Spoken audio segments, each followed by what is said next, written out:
Hello, hello les amis, bienvenue à notre leçon de l'école de sabbat d'aujourd'hui, mardi. Nous poursuivons dans cette thématique. Ce n'est pas un chapitre de l'évangile de Jean, ce ne sont pas des histoires ni de miracles.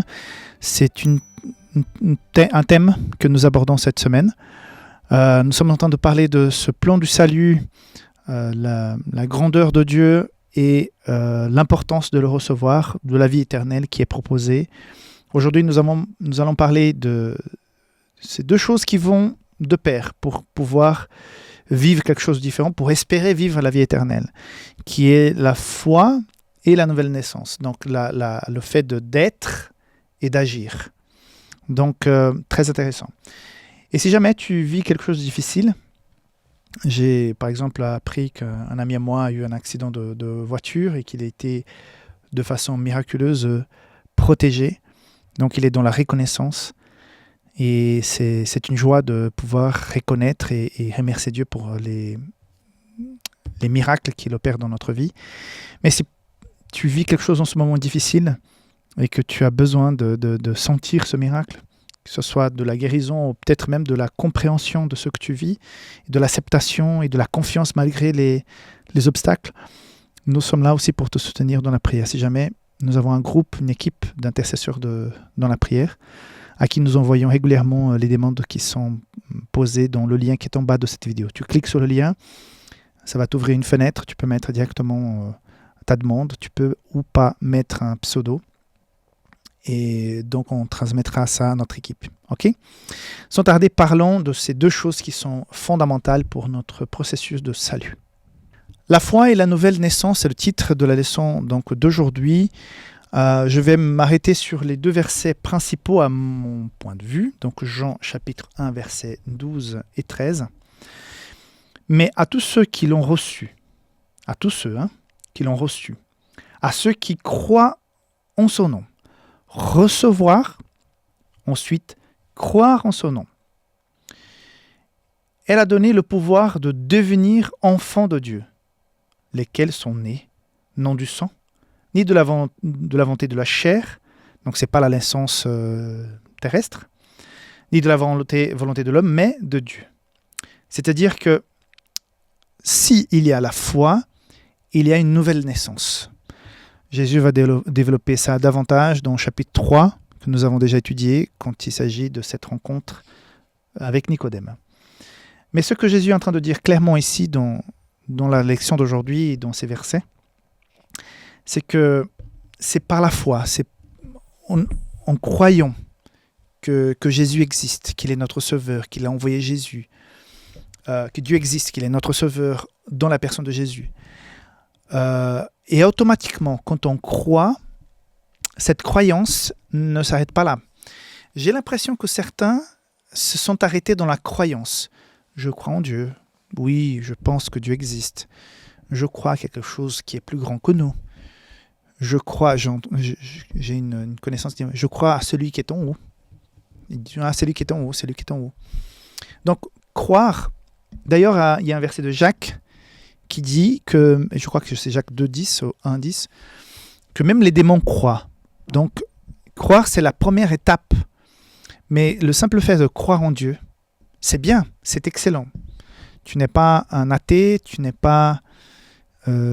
crois pas à des dizaines de divinités, tu crois qu'il y a un Dieu créateur, le Dieu de tous les dieux, pas de tous les dieux, mais l'unique Dieu créateur, qui est au-dessus de tout.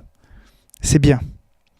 Mais ce que la leçon nous explique, et la parole de Dieu nous dit de façon assez régulière, c'est qu'on ne doit pas s'arrêter dans seulement le croire. Je relis pour que ça soit clair pour nous.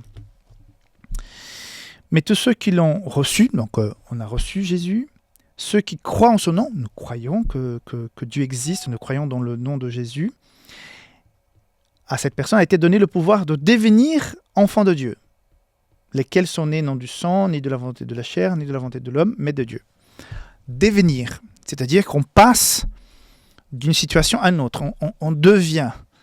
Donc, quand tu te maries, tu deviens le mari ou la femme de quelqu'un d'autre.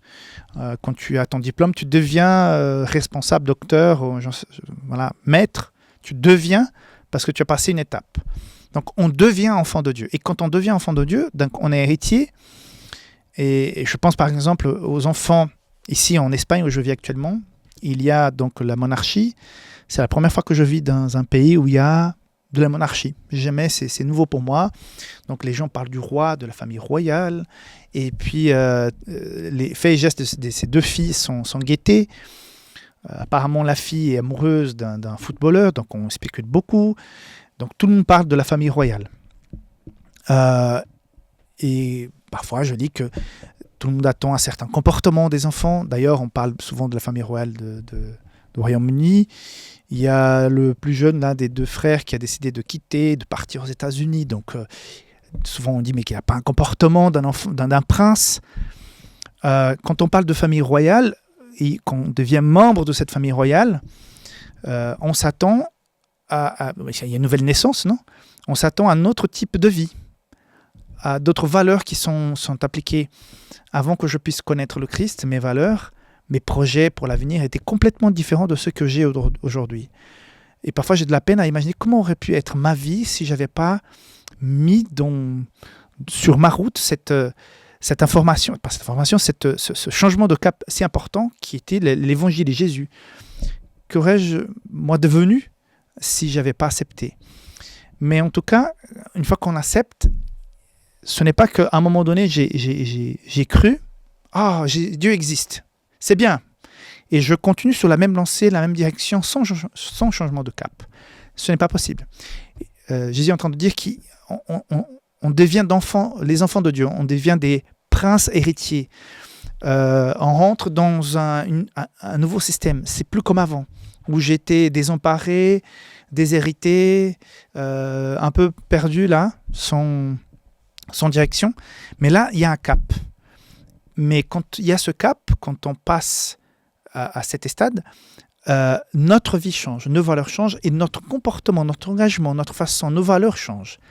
Ce que la leçon vient de nous dire aujourd'hui, c'est que parfois, nous pouvons croire en Dieu et ne pas permettre ce changement.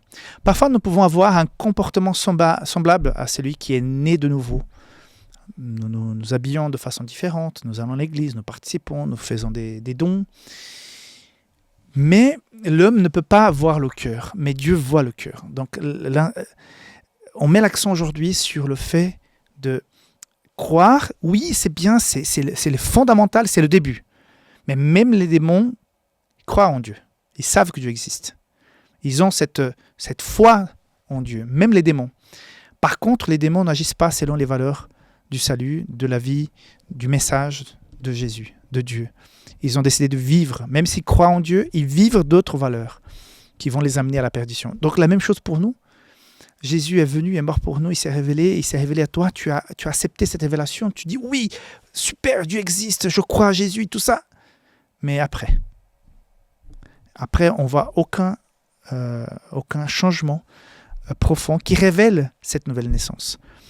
Et c'est pour ça que Jésus va insister dans le chapitre 3 avec Nicodème qu'il faut naître de nouveau, il faut tout recommencer, voilà, c'est une autre façon de voir. Et effectivement, plus tard, quand on voit la vie de Nicodème, tout ce qu'il a fait après la résurrection de Jésus, comment il s'est dépensé plus tard pour prêcher l'évangile, oui, il a accepté ça, il y a un changement de cap. Donc la même chose pour nous. Est-ce que tu as effectivement changé de cap ? Est-ce que tes valeurs ont effectivement changé quand tu as accepté Jésus ? Plus important, est-ce qu'avec le temps, tu n'as pas perdu ces valeurs sur la route et tu as repris d'autres du passé ? Attention, avoir vécu le premier amour comme ça, mais après le perdre et revenir au stade précédent, c'est terrible. La Bible nous dit que c'est pire qu'avant. Donc, que Dieu nous aide, que Dieu t'aide à que nous puissions vivre ce renouveau, cette croyance, mais surtout ce changement de cap, cette nouvelle naissance en Jésus. Que Dieu te bénisse, on se voit demain. Bye bye.